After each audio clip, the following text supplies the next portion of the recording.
Hello and welcome back. This video will be on the first part of section 2.1, and we are going to be talking about frequency tables, and we're going to start looking at how to present data in a meaningful way. So here I have made up some numbers. This is 24, let's say, test scores for a class that I've just made up.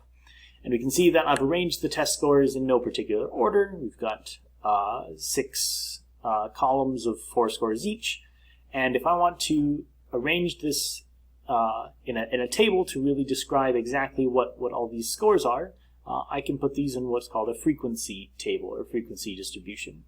So here I have some ranges of scores. So what this means is that in the 90 to 99 range, there were 7 scores that fell into this range. There were 8 scores that fell into the 80 to 89, 5 in the 70s, and then 2 apiece in the 60s and 50s. And this gives a good idea of sort of the distribution of scores, mostly 80s and 90s, with a few below trailing off. So first and foremost, I've used the word frequency, so we should define what this means. The frequency of a class, and a class is just going to be a category,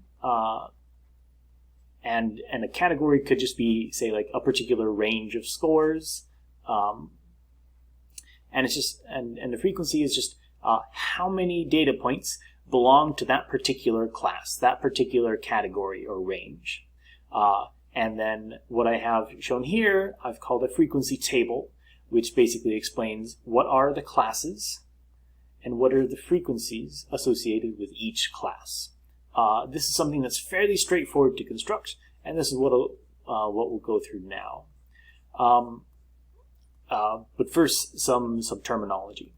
So in the frequency table, we had some lower class limits and upper class limits. So if I come up to the table again, for instance, this lowest class, 50 is going to be the lower limit, and 59 is going to be the upper limit of this class.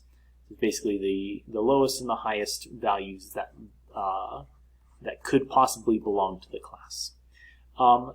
Class boundaries are where we will divide the classes, and this is a little bit technical. So we have 89 belonging to, say, this lower class, and this first class, and 90 belongs to the second class. So what number is used to separate this class? What is the class boundary? Well, it'll be the number halfway in between these guys. So halfway between 89 and 90 will be 89 and a half. And this is, in fact, the class boundary.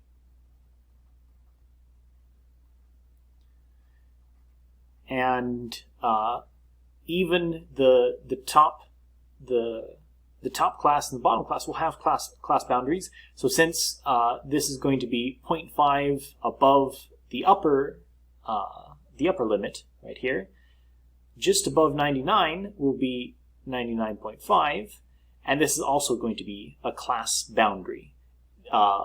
The scores between 89.5 and 99.5 will belong to this class.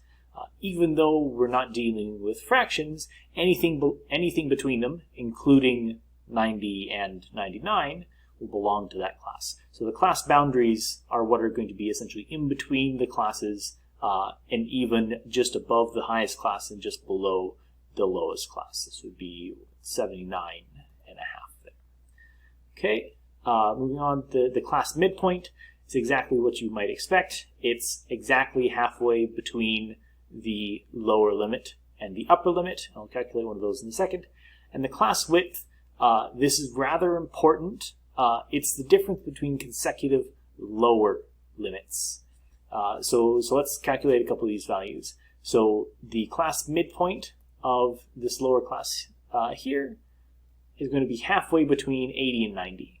And exactly halfway between them, if we take 89 minus 80, we get 9, so halfway between here will be 84 and a half.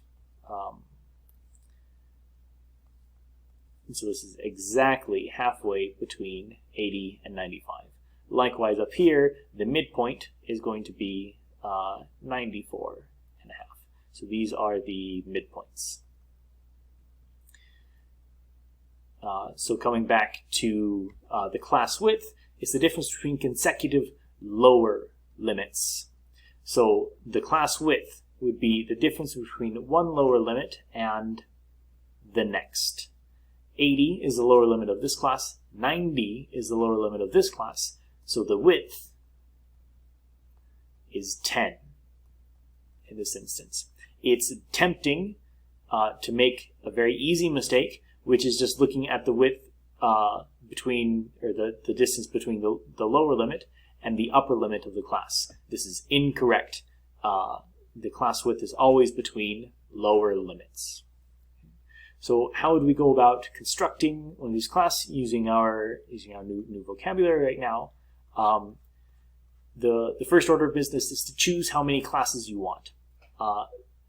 There are ways of computing more or less a good choice for a number of classes.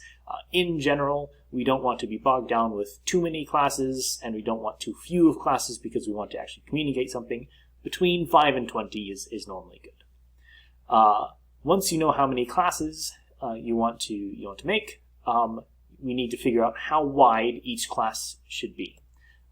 And if I remember correctly from up above, our maximum score in our data set was 99. The minimum score was 53.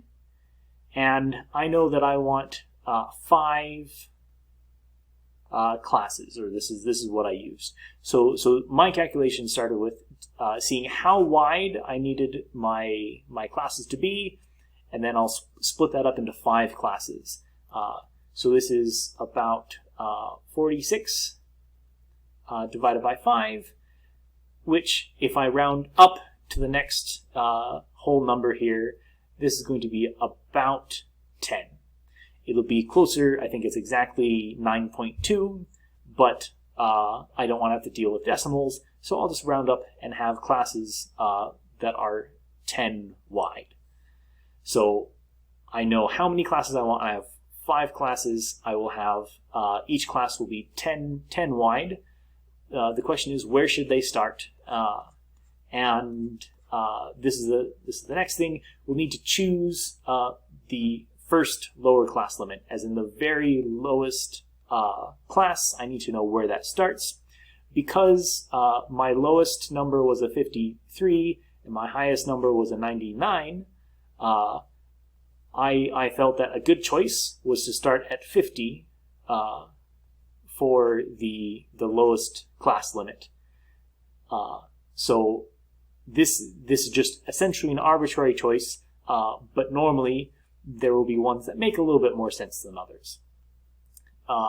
Once I know 50 and I know the class width, I know that 50 will be the lowest class limit, but then 60 is going to be the lower limit of the next class, 70 will be the lower limit of the next class, and so on and so forth. So now I know all of the lower limits. Once I know all the lower limits, I can find all the upper limits. So if the first lower limit is 50, and then the next lower limit is 60, the upper limit of the class with 50 in it should be about 59. Now, you could ask, what would happen if there was a score that was 59.6? Where would that lie? Would that be in this class, or would that be in the next class? And the answer is, we just have to be careful. None of my data values have a decimal place in it, so I don't have to deal with that problem. If they did, I would just have to be more precise with everything. Once we have all the classes, we just have to count, and we find the frequency that belongs to each class, and we're done. One final thing I'll mention is that sometimes each class, each category, can be sort of a description rather than a range of values. So for instance, if we took this statistics class that you're in right now, I could build a frequency table that count how many students are in the College of Art, Science, and Engineering, how many students are in health sciences, and how many are in College of Technical Sciences. So if I just make up some values, it might look a little bit like this. Again, this is a frequency table. I have some categories, some classes, and how many data points would belong to each class. They can either be ranges or, in this case, just arbitrary categories. I'll continue in the next video.